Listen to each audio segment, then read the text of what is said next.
Pride and Prejudice by Jane Austen, beginning with Chapter 7.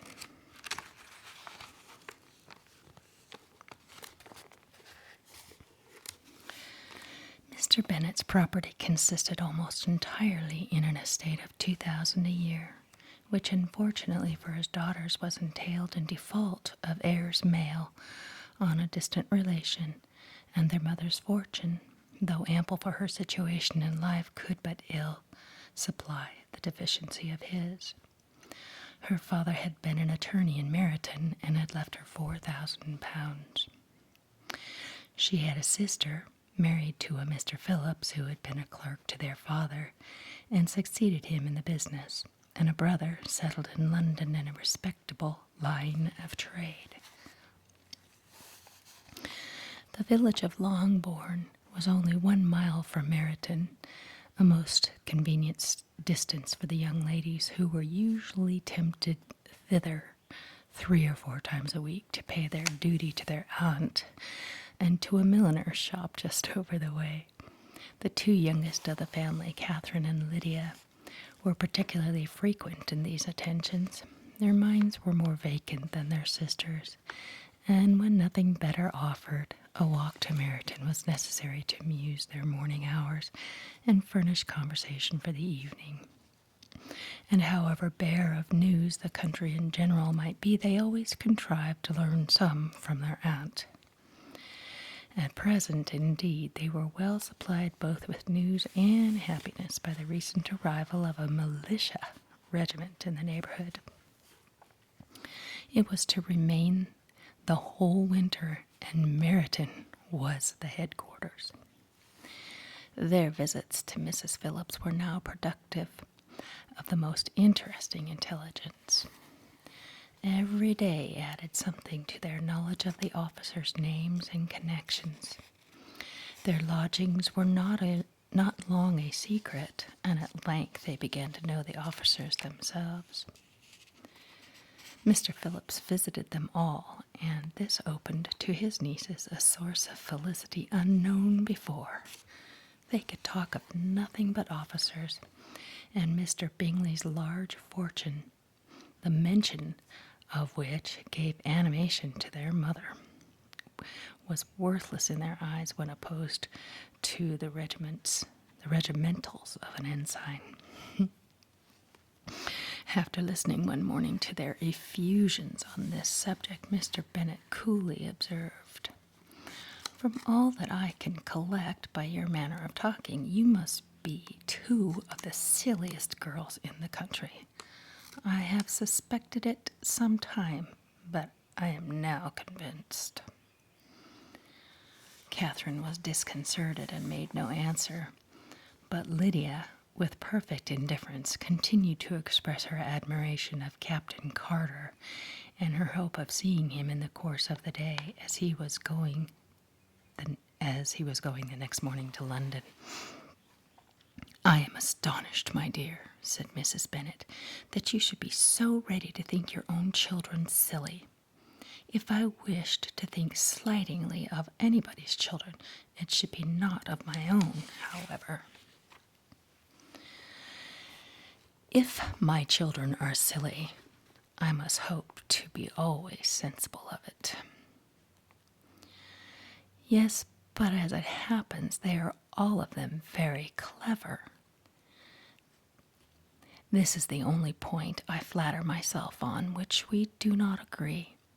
I had hoped that our sentiments coincided in every particular, but I must so far differ from you as to think our 2 youngest daughters uncommonly foolish."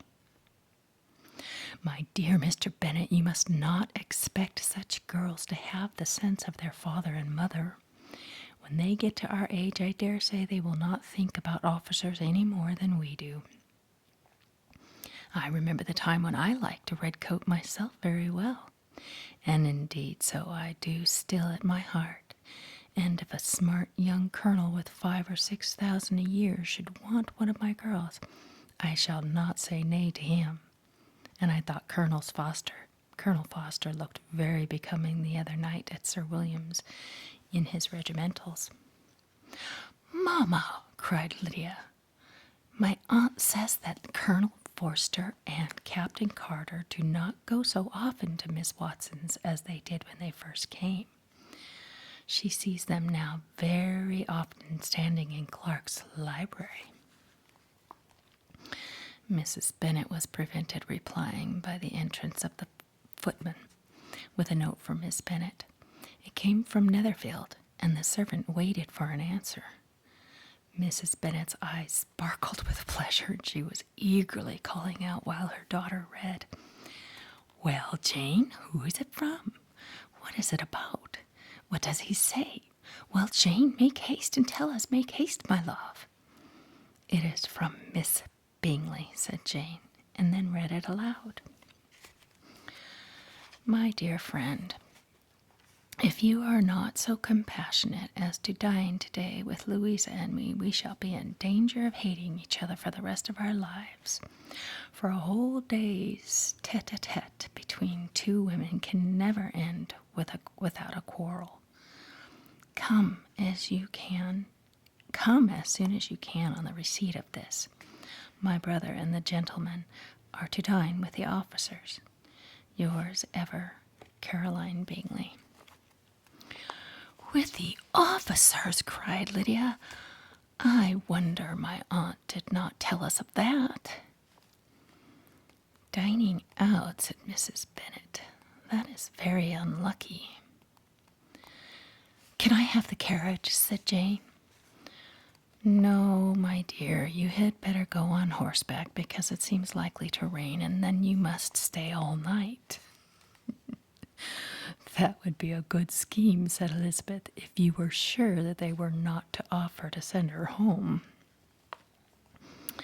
"Oh, but the gentlemen will have Mr. Bingley's chaise to go to Meryton, and the Hursts have no horses to theirs.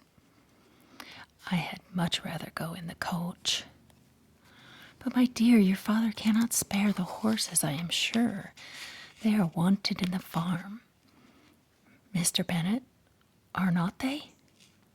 "They are wanted in the farm much oftener than I can get them." "But if you have got them today," said Elizabeth, "my mother's purpose will be answered." She did at last extort from her father an acknowledgment that the horses were engaged. Jane was therefore obliged to go on horseback, and her mother attended her to the door with many cheerful prognostics of a bad day. Her hopes were answered. Jane had not been gone long before it rained hard. Her sisters were uneasy for her, but her mother was delighted.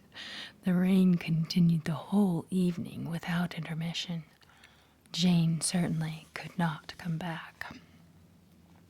"This was a lucky idea of mine indeed," said Mrs. Bennet more than once, as if the credit of making it rain were all her own.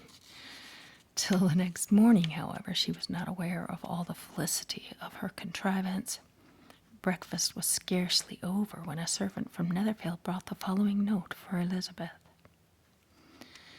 "My dearest Lizzie, I find myself very unwell this morning, which I suppose is to be imputed to my getting wet through yesterday. My kind friends will not hear of my returning home till I am better.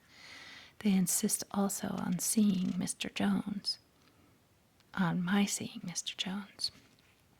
Therefore, do not be alarmed if you should hear of his having been to see me. And expecting a sore throat and headache, there is not much the matter with me, excepting she just has a sore throat and headache. Yours, etc." "Well, my dear," said Mr. Bennet, when Elizabeth had read the note aloud, "if your daughter could have a dangerous fit of illness, if she should die, it would be a comfort to know that it was all in pursuit of Mr. Bingley and under your orders." "Oh, I am not at all afraid of her dying. People do not die of little trifling colds. She will be taken good care of as long as she stays there. It is all very well. I would go and see her if I could have the carriage."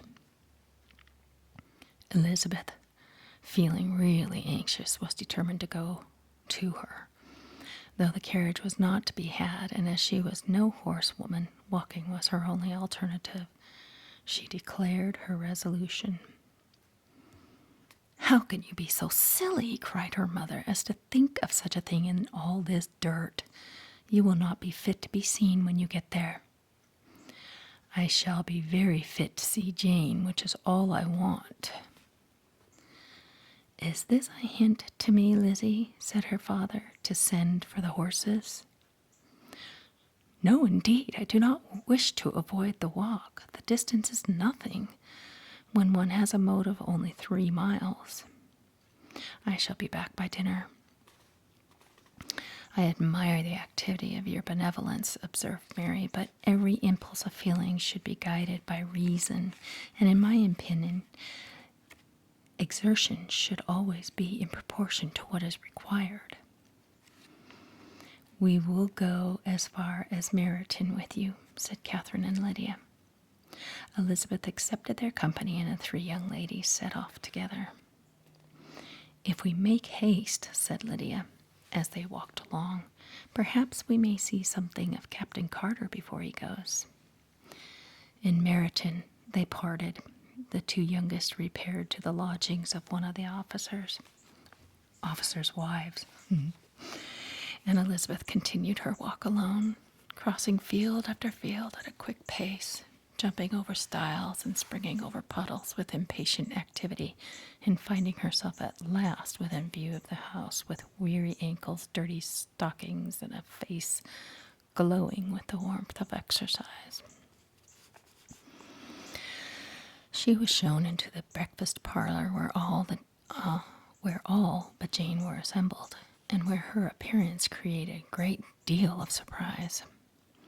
That she should have walked 3 miles so early in the day in such dirty weather and by herself was almost incredible to Mrs. Hurst and Miss Bingley, and Elizabeth was convinced that they held her in contempt for it.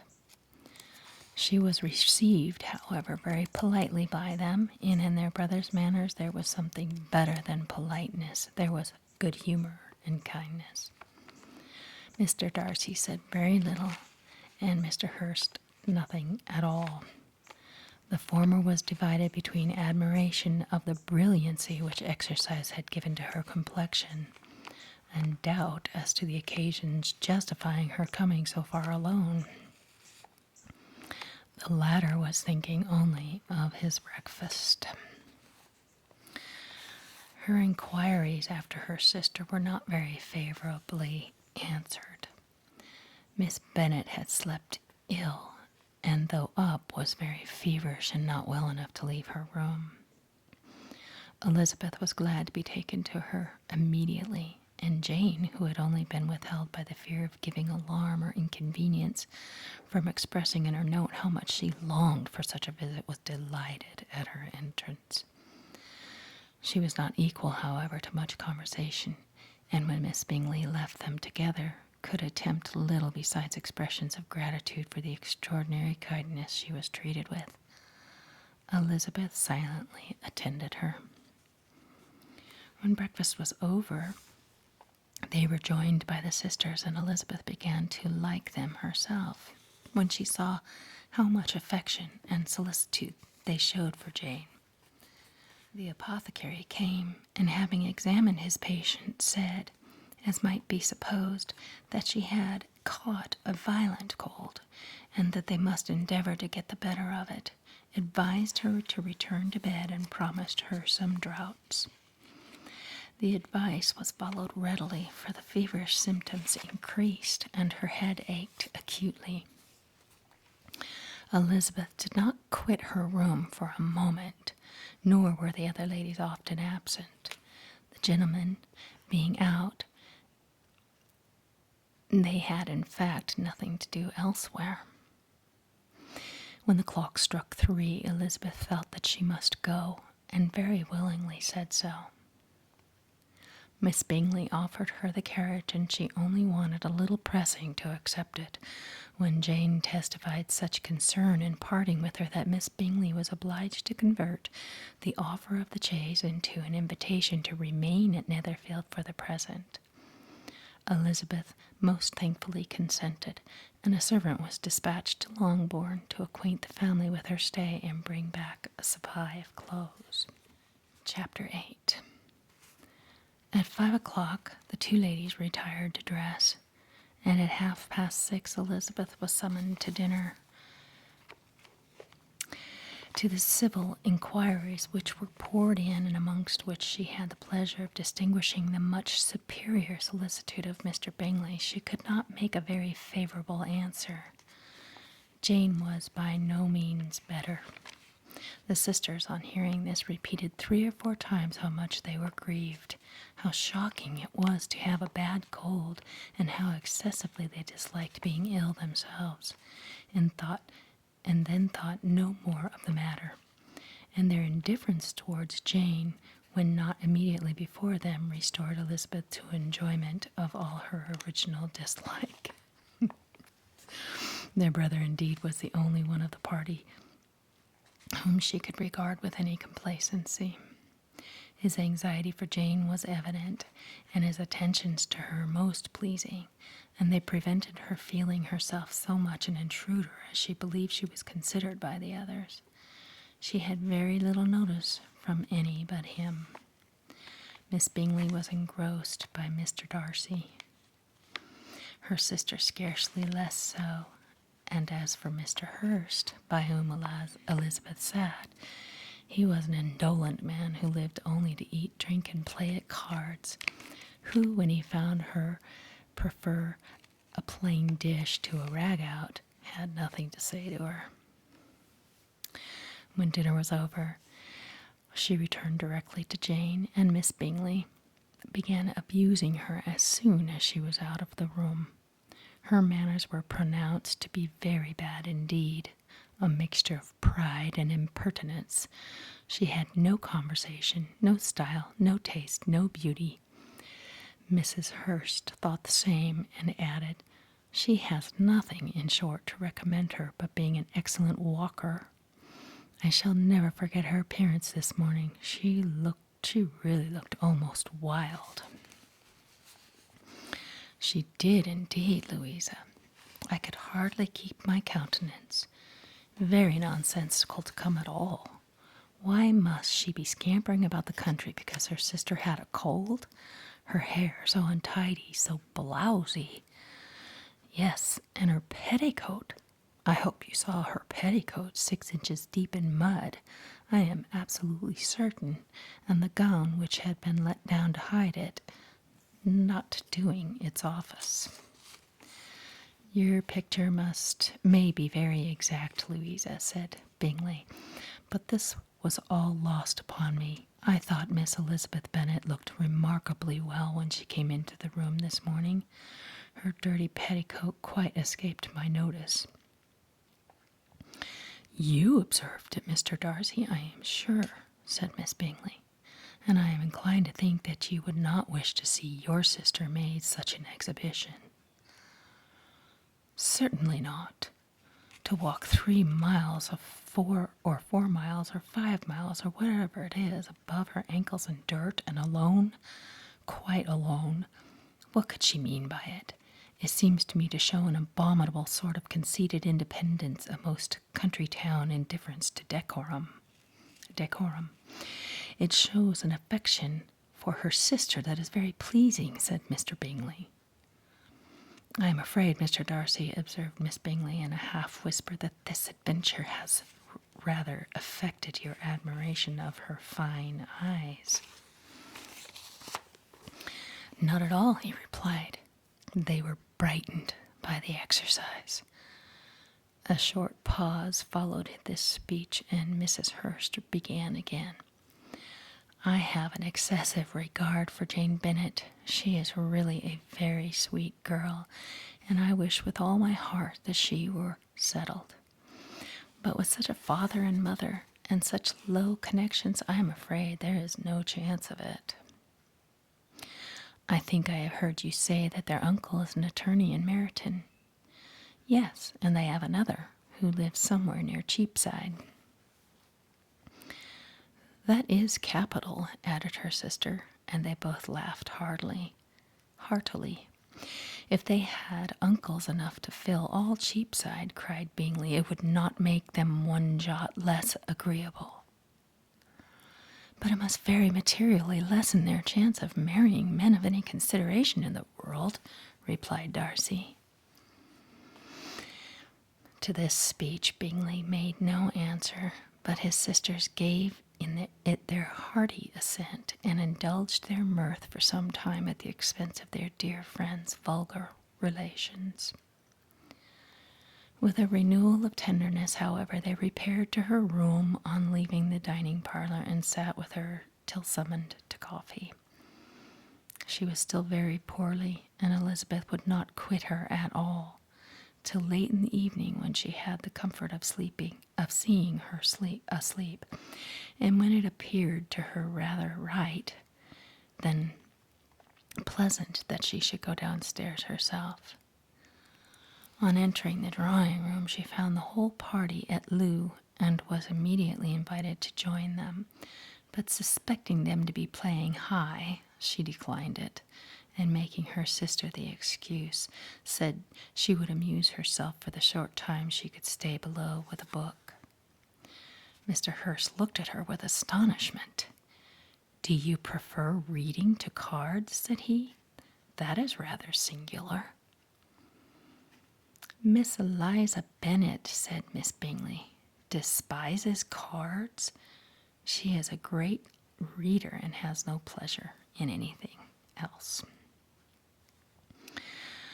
"I deserve neither such praise nor such censure," cried Elizabeth. "I am not a great reader, and I have pleasure in many things." "In nursing your sister, I am sure you have pleasure," said Bingley, "and I hope it will soon be increased by seeing her quite well." Elizabeth thanked him from her heart, and then walked towards a table where a few books were lying. He immediately offered to fetch her others, all that his library afforded. "And I wish my collection were larger for your benefit and my own credit, but I am an idle fellow, and though I have not many, I have more than I ever look into." Elizabeth assured him that she could suit herself perfectly with those in the room. "I am astonished," said Miss Bingley, "that my father should have left so small a collection of books. What a delightful library you have at Pemberley, Mr. Darcy." "It ought to be good," he replied. "It has been the work of many generations." "And then you have added so much to it yourself. You are always buying books." "I cannot comprehend the neglect of a family library in such days as these." "Neglect? I am sure you neglect nothing that can add to the beauties of that noble place. Charles, when you build your house, I wish it may be half as delightful as Pemberley." "I wish it may. But I would really advise you to make your purchase in that neighborhood, and take Pemberley for a kind of model. There is not a finer county in England than Derbyshire."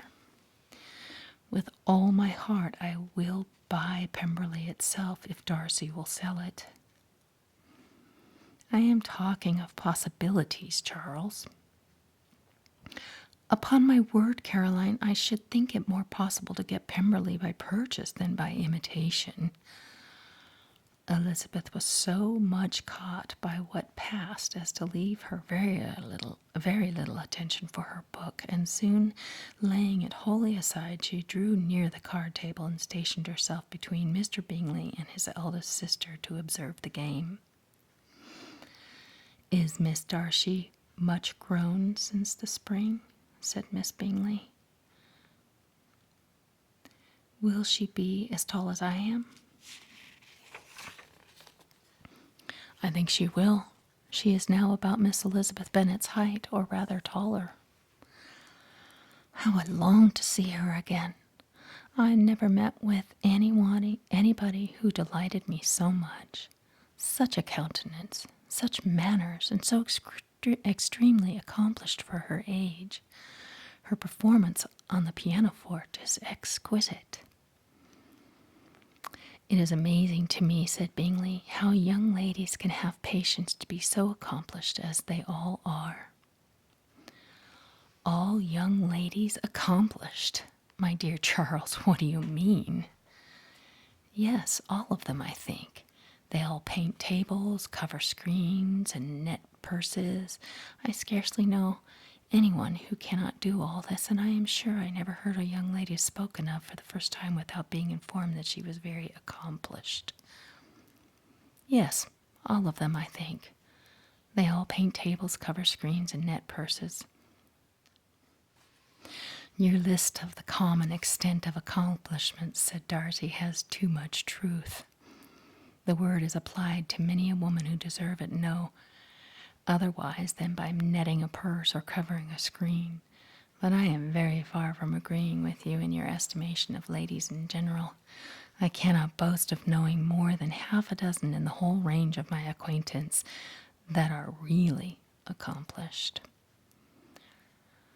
Nor I am sure, said Miss Bingley. Then, observed Elizabeth, you must comprehend a great deal in your idea of an accomplished woman. Yes, I do comprehend a great deal in it. Oh, certainly, cried his faithful assistant. No one can be really esteemed accomplished who does not greatly surpass what is usually met with.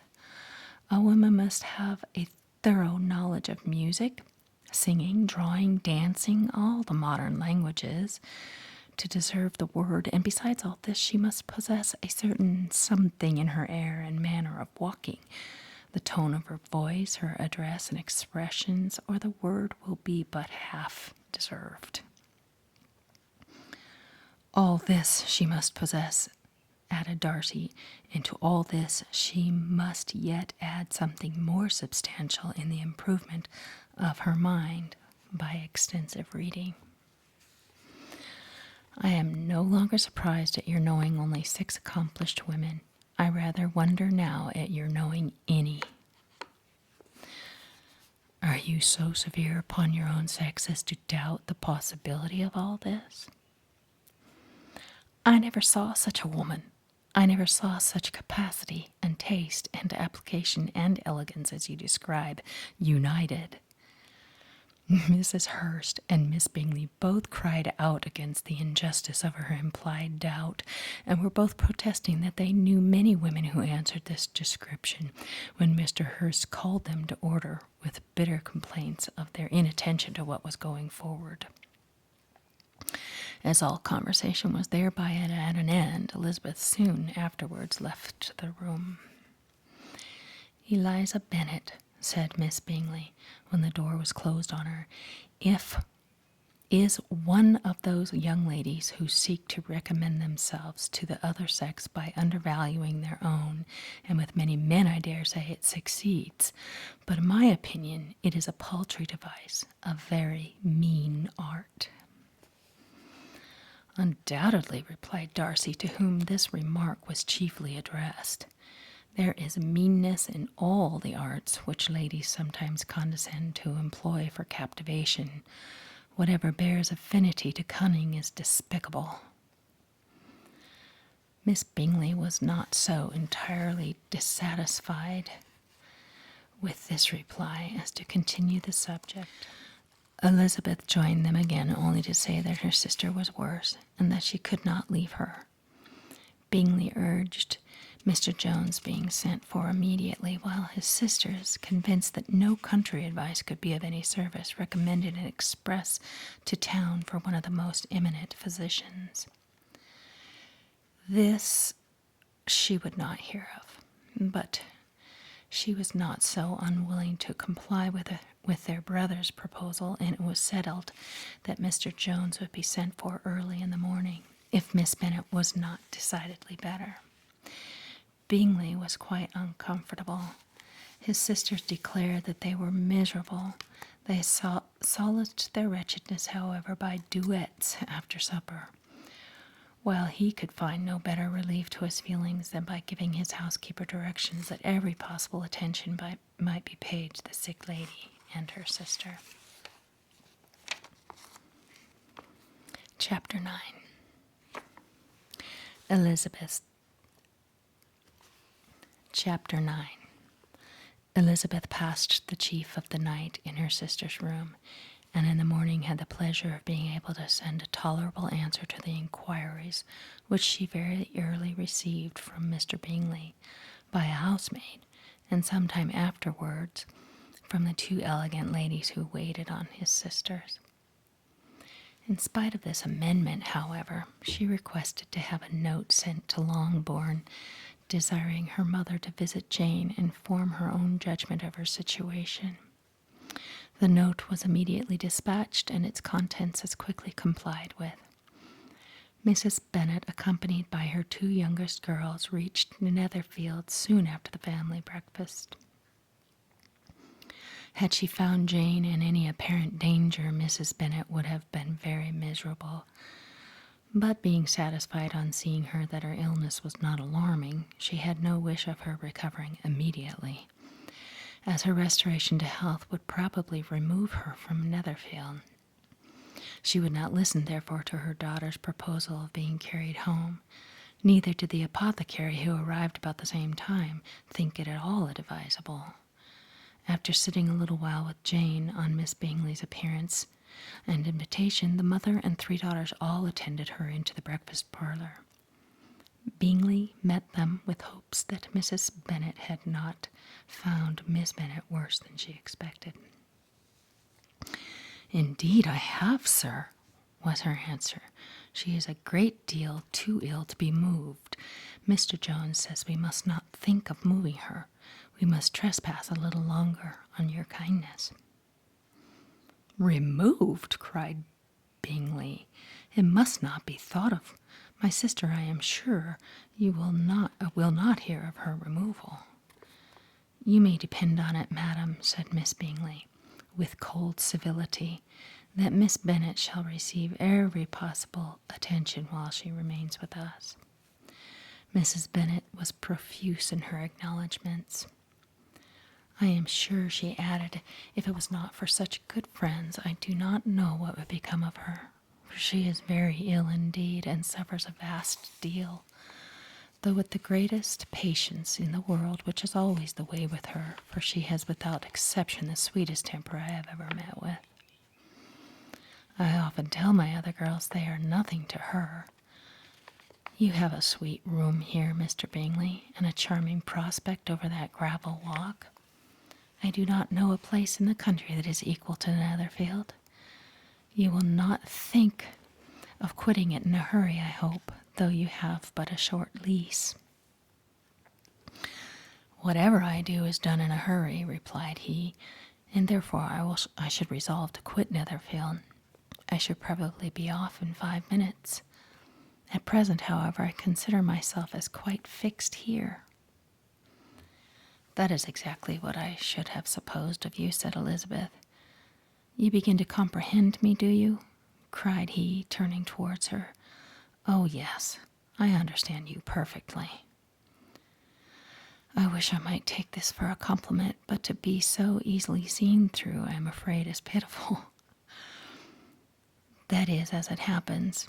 It does not necessarily follow that a deep, intricate character is more or less estimable than such a one as yours."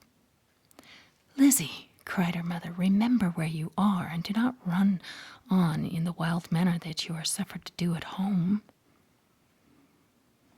"I did not know before," continued Bingley immediately, "that you were a studier of character. It must be an amusing study." "Yes, but intricate characters are the most amusing. They have at least that advantage." "The country," said Darcy, "can in general supply but few subjects for such a study. In a country neighborhood you move in very confined and unvarying society. But people themselves alter so much that there is something new to be observed in them forever. "Yes, indeed," cried Mrs. Bennet, offended by his manner of mentioning a country neighborhood. "I assure you there is quite as much of that going on in the country as in town." Everybody was surprised, and Darcy, after looking at her for a moment, turned silently away. Mrs. Bennet, who fancied she had gained a complete victory over him, continued her triumph. "I cannot see that London has any great advantage over the country for my part, except the shops and the public places. The country is a vast deal pleasanter, is it not, Mr. Bingley?" "When I am in the country," he replied, "I never wish to leave it, and when I am in town it is pretty much the same. They have each their advantages, and I can be equally happy in either."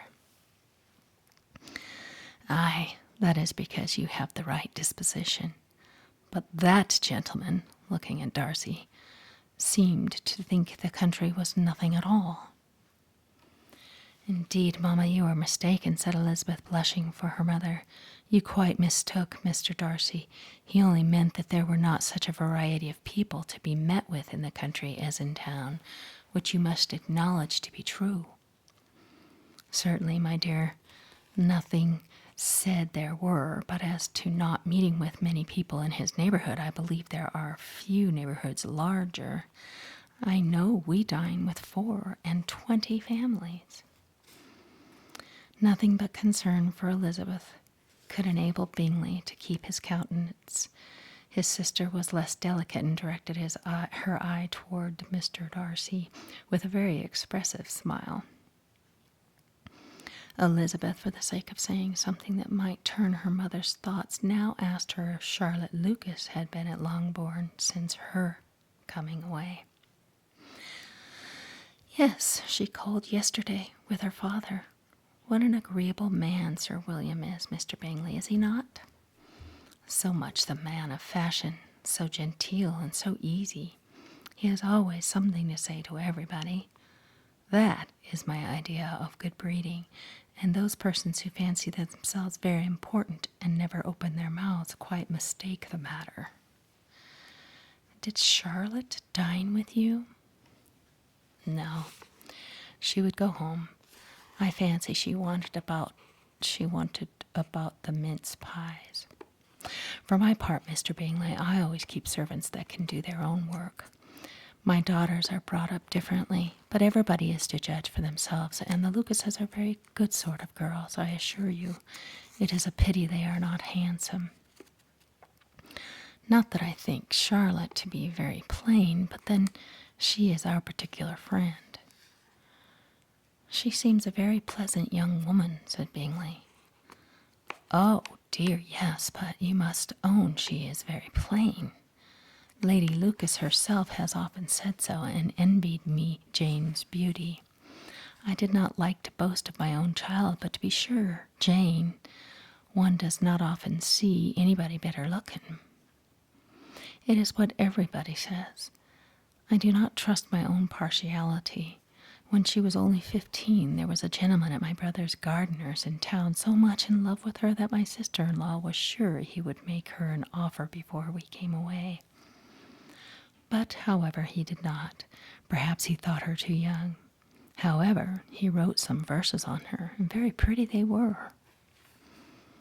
"And so ended his affection," said Elizabeth impatiently. "There has been many a one, I fancy, overcome in the same way. I wonder who first discovered the efficacy of poetry in driving away love." "I have been used to consider poetry as the food of love," said Darcy. "Of a fine, stout, healthy love it may be. Everything nourishes what is strong already, but if it be only a slight, thin sort of inclination, I am convinced that one good sonnet will starve it entirely away." Darcy only smiled, and the general pause which ensued made Elizabeth tremble lest her mother should be exposing herself again. She longed to speak, but could think of nothing to say, and after a short silence Mrs. Bennet began repeating her thanks to Mr. Bingley for his kindness to Jane.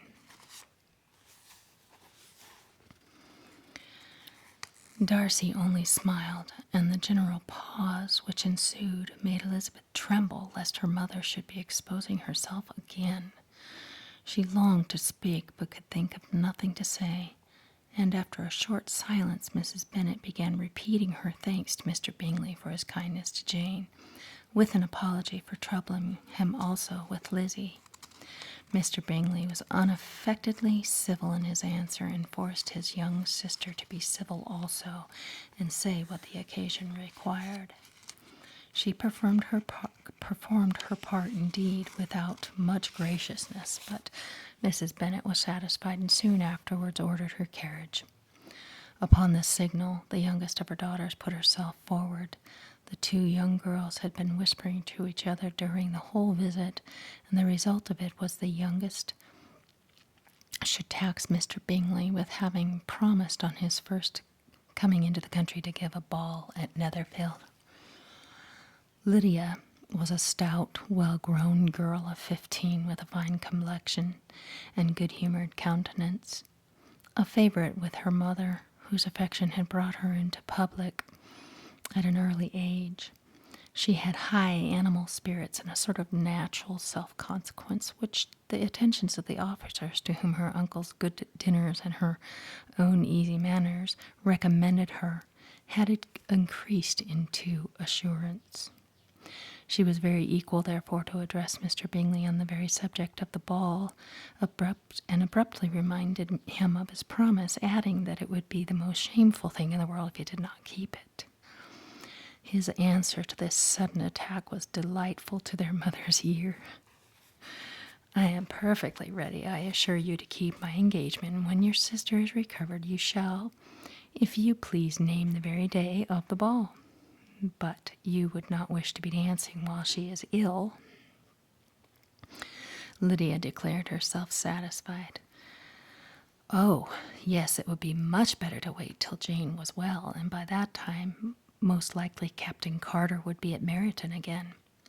And when you have given your ball," she added, "I shall insist on their giving one also. I shall tell Colonel Forster it will be quite a shame if he does not."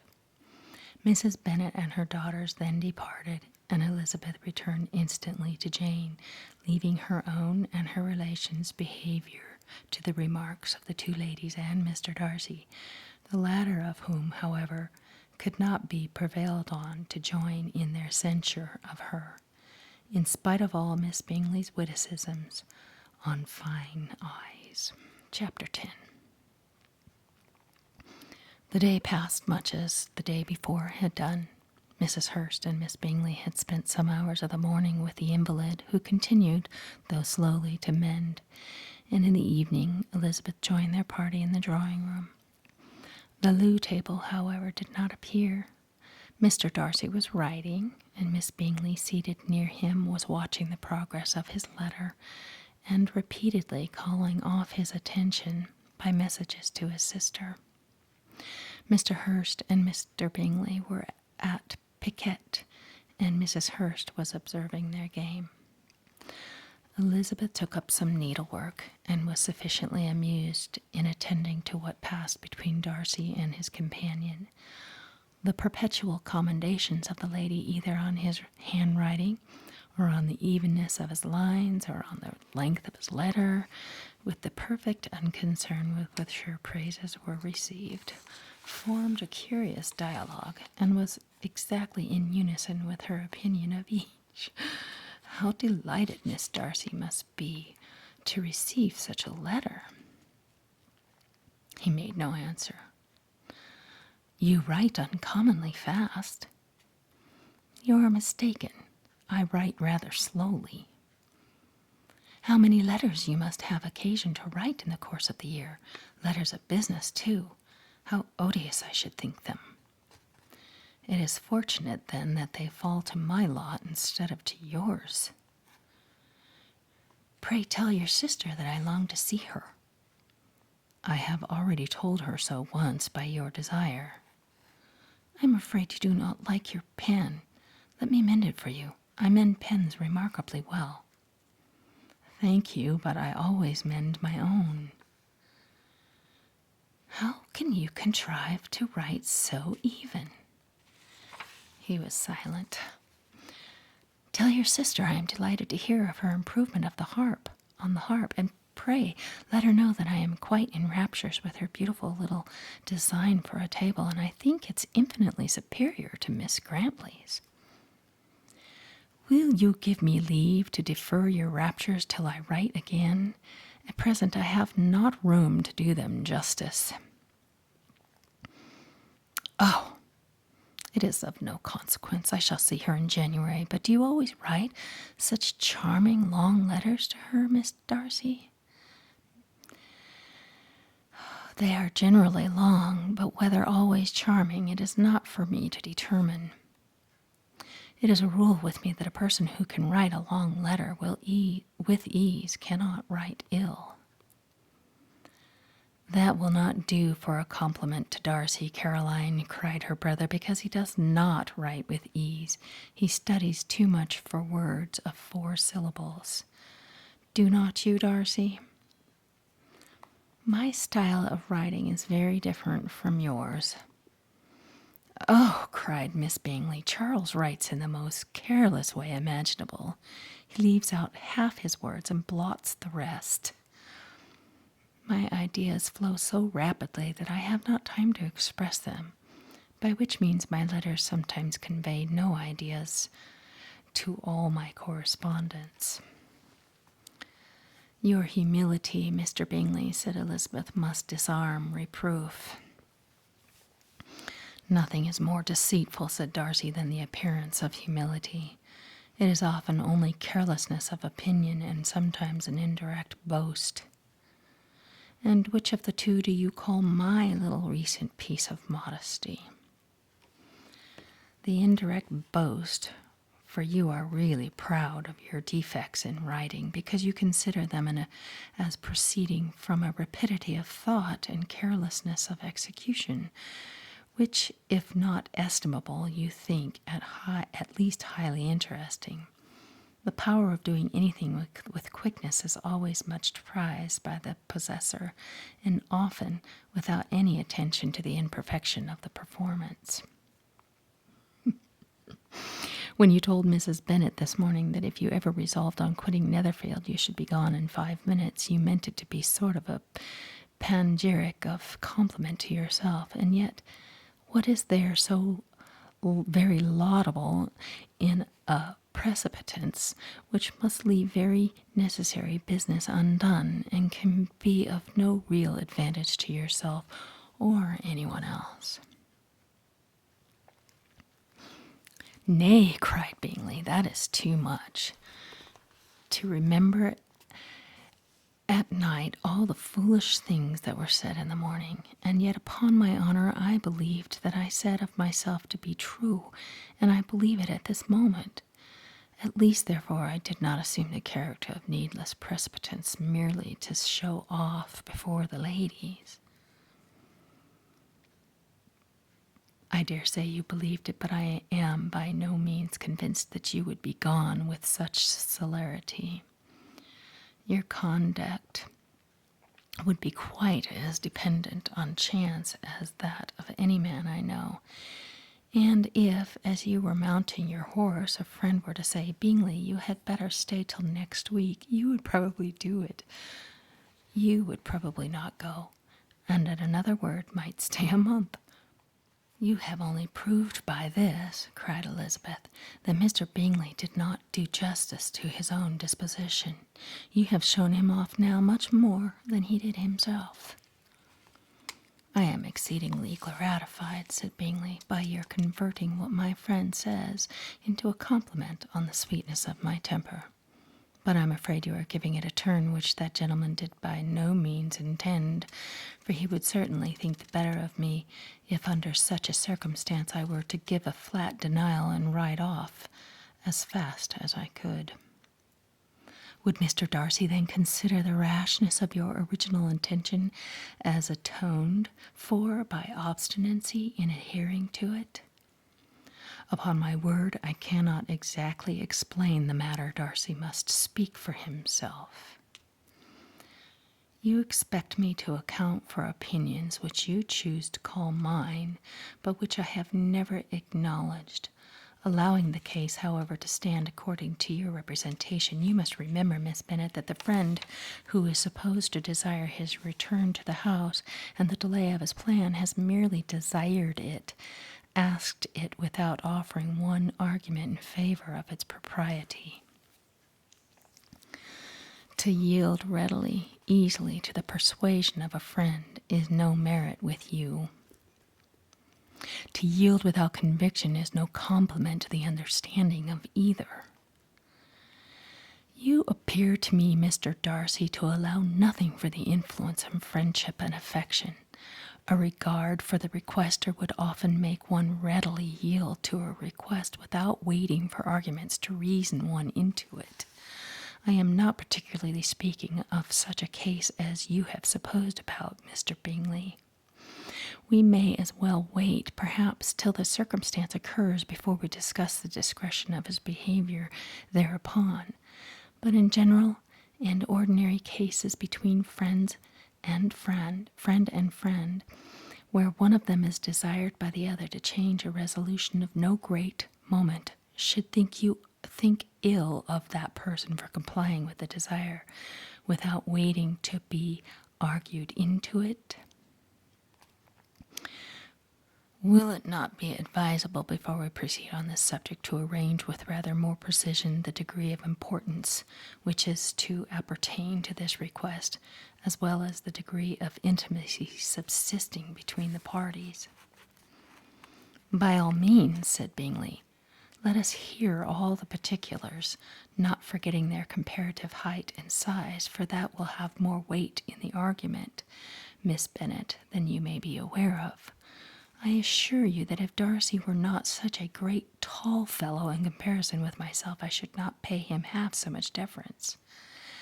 I declare I do not know a more awful object than Darcy, on particular occasions and in particular places, as his own house especially, and of a Sunday evening when he has nothing to do. Mr. Darcy smiled, but Elizabeth thought she could perceive that he was rather offended, and therefore checked her laugh. Miss Bingley warmly resented the indignity he had received in an expostulation from her brother for talking such nonsense. I see your design, Bingley, said his friend. You dislike an argument and want to silence this. Perhaps I do. Arguments are too much like disputes. If you and Miss Bennet will defer yours till I am out of the room, I shall be very thankful, and then you may say whatever you like of me. What you ask, said Elizabeth, is no sacrifice on my side, and Mr. Darcy had much better finish his letter. Mr. Darcy took her advice and did finish his letter. When that business was over, he applied to Miss Bingley and Elizabeth for the indulgence of some music. Miss Bingley moved with alacrity to the pianoforte, and after a polite request that Elizabeth would lead the way, with which the other as politely and more earnestly negatived, she seated herself. Mrs. Hurst sang with her sister, and while they were thus employed, Elizabeth could not help observing, as she turned over some music books that lay on the instrument, how frequently Mr. Darcy's eyes were fixed on her. She hardly knew how to suppose that she could be an object of admiration to so great a man, and yet that he should look at her because he disliked her was still more strange. She could only imagine, however, at last that she drew his notice because there was a something about her more wrong and reprehensible, according to his ideas of right, than in the other persons present. The supposition did not pain her. She liked him too little to care for his approbation. After playing some Italian songs, Miss Bingley varied the charm by a lively Scotch air, and soon afterwards Mr. Darcy, drawing near Elizabeth, said to her, "Do not you feel a great inclination, Miss Bennet, to seize such an opportunity of dancing a reel? She smiled but made no answer. He repeated the question with some surprise at her silence. "Oh," she said, "I heard you before, but I could not immediately determine what to say in reply. You wanted me, I know, to say yes, that you might have the pleasure of despising my taste. But I always delight in overthrowing those kind of schemes and cheating a person of their premeditated contempt. I have therefore made up my mind to tell you that I do not want to dance a reel at all, and now despise me if you dare." "Indeed, I do not dare." Elizabeth, having rather expected to affront him, was amazed at his gallantry, but there was a mixture of sweetness and archness in her manner which made it difficult for her to affront anybody, and Darcy had never been so bewitched by any woman as he was by her. He really believed that were it not for the inferiority of her connections, he should be in some danger. Miss Bingley saw or suspected enough to be jealous, and her great anxiety for the recovery of her dear friend Jane received some assistance from her desire of getting rid of Elizabeth.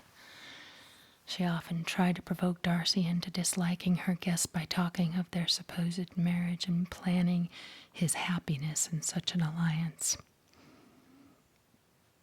"I hope," she said, as they were walking together in the shrubbery the next day, "you will give your mother-in-law a few hints, when this desirable event takes place, as to the advantage of holding your tongue. And if you can compass it, do cure the young girls of running after the officers. And if I may mention so delicate a subject, endeavor to check that little something bordering on conceit and impertinence which your lady possesses. Have you anything else to propose for my domestic felicity?" "Oh, yes. Do let the portraits of your uncle and Aunt Phillips be placed in the gallery of Pemberley. Put them next to your uncle the judge. They are in the same profession, you know, only in different lines. As for Elizabeth's picture, you must not attempt to have it taken, for what painter could do justice to those beautiful eyes? It would not be easy indeed to capture their expression, but their color and shape and the eyelashes, so remarkably fine, might be copied." At that moment they were met from another walk by Mrs. Hurst and Elizabeth herself. "I did not know that you intended to walk," said Miss Bingley in some confusion, lest they had been overheard. "You used us abominably ill," answered Mrs. Hurst, "in running away without telling us that you were coming out." Then, taking the disengaged arm of Mr. Darcy, she left Elizabeth to walk by herself. The path just admitted 3. Mr. Darcy felt their rudeness and immediately said, "This walk is not wide enough for our party. We had better go into the avenue." But Elizabeth, who had not the least inclination to remain with them, laughingly answered, No, stay where you are. You are charmingly grouped and appear to uncommon advantage. The picturesque would be spoiled by admitting a 4th. Goodbye." She then ran gaily off, rejoicing as she rambled about in the hope of being at home again in a day or 2. Jane was already so much recovered as to intend leaving her room for a couple of hours that evening.